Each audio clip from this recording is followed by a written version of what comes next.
We have developed these video resources as a way of delivering our emotional coping skills programme remotely due to social distancing measures currently in place.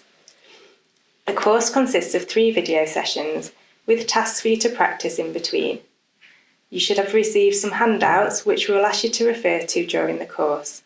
Please ensure that you have these to hand while you watch this video.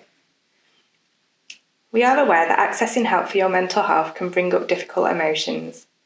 If you need to take a break at any time, please feel free to press pause and come back to the video later. It can be helpful to have something to hand to ground yourself and help you concentrate on the video, something like this that you could fiddle with. Is there something nearby that could help you with this? So, why should we learn skills for emotional coping? Everybody needs ways of coping with what life throws at them, as life can be difficult.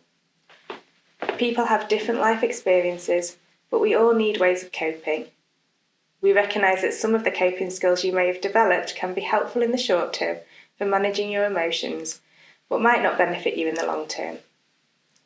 So the overall aim of this course is to learn skills for helpful and effective coping, and reducing therefore the need to use less helpful ways of coping.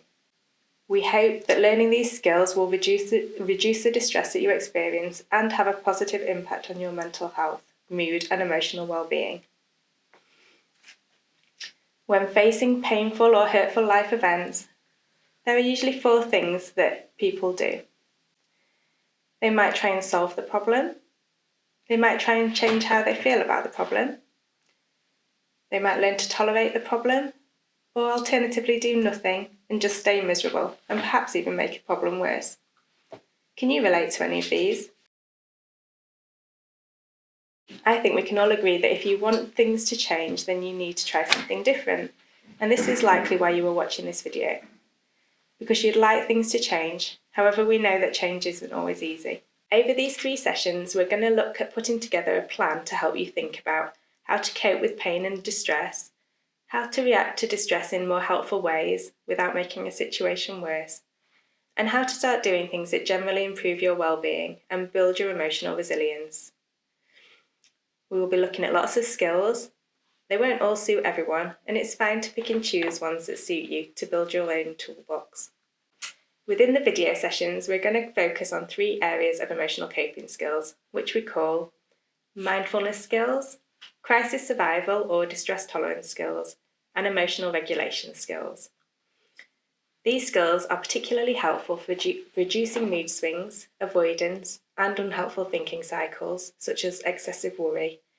They can also help with managing impulsive urges to engage in unhelpful ways of coping.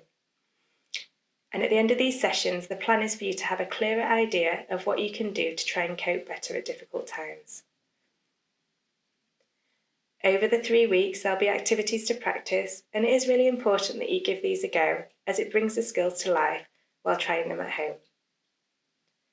Like any skills, in order to be able to use them when you need them, you have to practice them.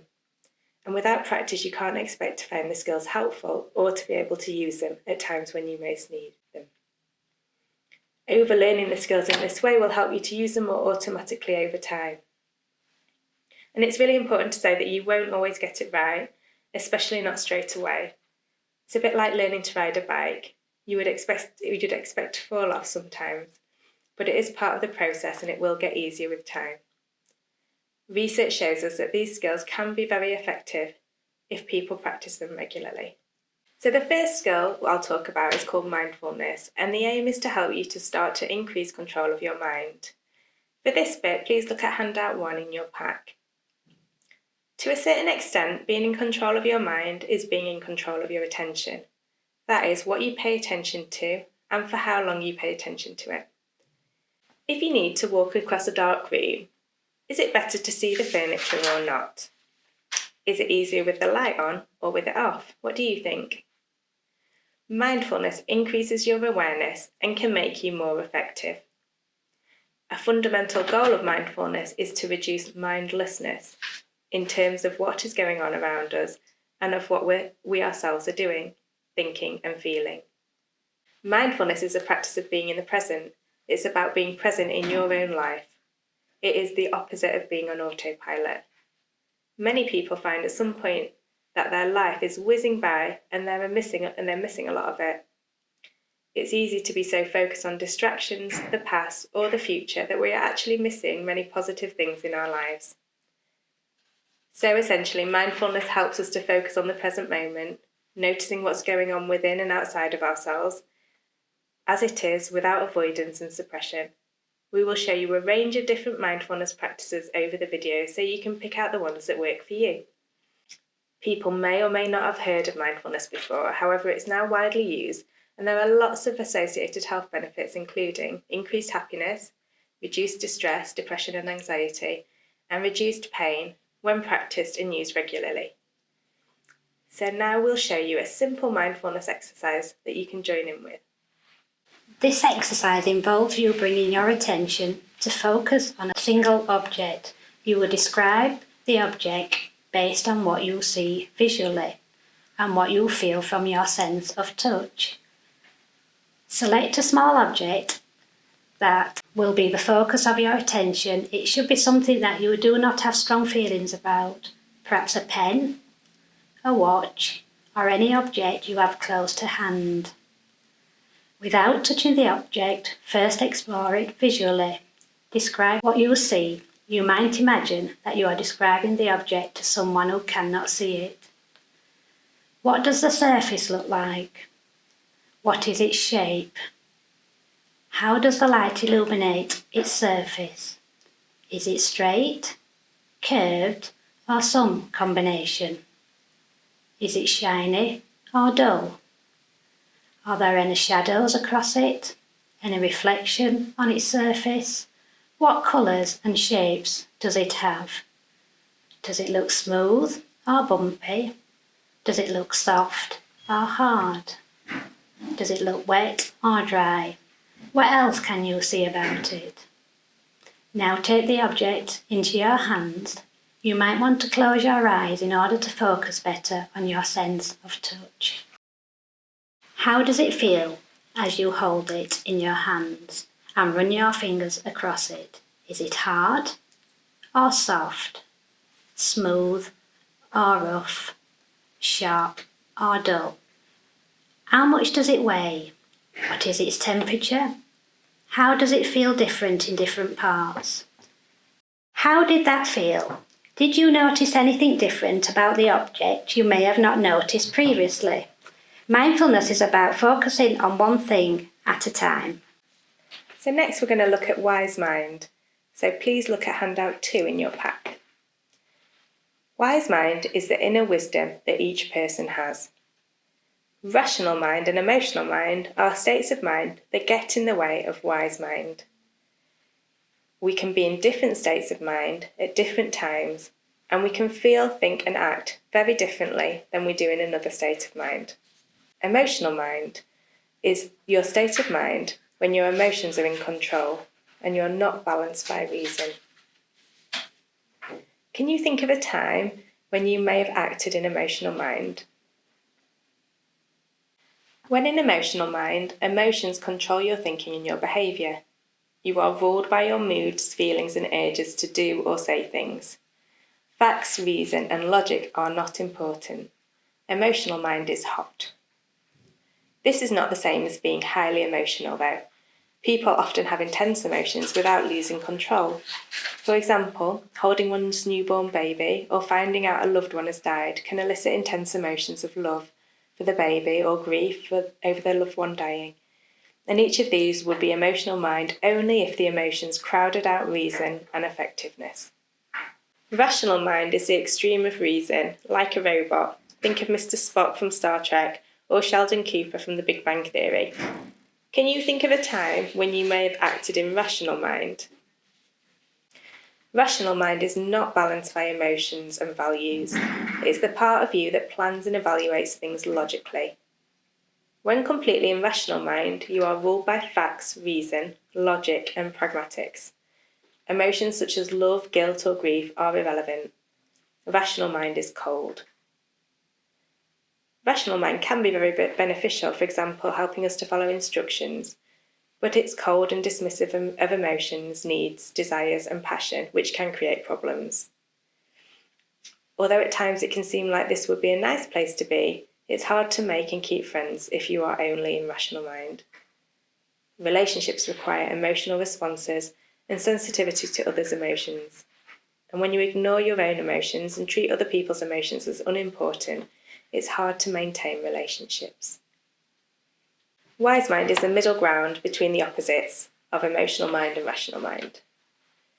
Sometimes people have learnt to cope with overwhelming feelings in response to very difficult life events by avoiding their emotions, essentially pushing them into rational mind. In the short term, this can feel safer, but as well as the downsides we have outlined above, it's only a short-term fix. What it tends to cause is a yo-yoing between the two opposites. Emotions are a normal and essential part of being human, and you can't keep them out forever. Everyone has wise mind, even if you don't feel it. If you are in wise mind, it feels as though you are making decisions that make sense and feel right. So next we're going to practice getting into wise mind. Keeping your eyes open, find a good place to rest your eyes. As you sit there, focus your mind on your breath. Attend to your breathing coming in and your breath going out. As you breathe naturally in and out. Bring to mind something you want to do or something you don't want to do. An opinion you have or something you are doing right now. Focus your mind on your breath. Notice your breath coming in and your breath going out. As you breathe naturally in and out. As you inhale, ask yourself, is this wise mind? Is eating a second dessert wise mind? Is not going to my therapy session wise mind? As you exhale, listen. Don't talk. Don't answer. Keep asking with each breath in and listening with each breath out. See if an answer comes to you. This exercise and other suggestions for getting into wise mind can be found in handout 3. Mindfulness is a really helpful skill to make us more aware of the present moment, which will enable us to act wisely. If you look at handout 4, there are lots of ideas about how we can practice mindfulness in our everyday lives. Many of us feel like we don't have time in our busy lives to practice mindfulness, but these are exercises we can build into our daily activities. If we wash the dishes every evening, we might tend to be in our heads as we're washing up, thinking about what we have to do, what we've done earlier in the day, worrying about future events, or regretful thoughts about the past. Washing up or another routine activity such as cleaning your teeth can become a routine practice of mindful activity for us. We can practice using our mindfulness skills of observing and noticing through our senses what we see, hear, smell, taste and touch, fully engaging with the activity in the present moment. For example, we might notice the temperature of the water and how it feels, the texture of the bubbles on the skin, and we might hear the bubbles as they softly pop. The sounds of the water as we take out and put the dishes into the water, the smoothness of the plates and the texture of the sponge, just noticing what we might not normally notice. We can also practice walking mindfully. Walking is something that most of us do at some point during the day. And rather than being in our heads, we can look around and notice what we see, hear and sense. We might notice the sensations in our own body just through the act of walking. Noticing the sensations and movements of our feet, legs, arms, head and body as we take each step. The more we practice, perhaps the more, initially at least, we will notice those thoughts intruding, and that's okay. The only aim of mindful activity is to bring our attention back to the activity continually and non-judgmentally. It does get easier over time. Being mindful can feel harder when we are leaning towards emotional mind. So at these times, the external mindfulness may be more effective at pulling us to our wise mind balanced position. You can look at handout 5 for other ideas of internal mindfulness activities. So this brings us to the end of the session. We hope that you found it useful. After the session, we would like you to practice the skills you've learned. We would like you to do the following tasks. Please read handouts 1 to 5. Try one of the Wise Mind activities on handout 3. Notice times when you've got into emotional, rational, or wise mind. Practice at least one of the internal mindfulness activities of handout 4 and at least one of the activities of handout 5. So thank you for watching session 1.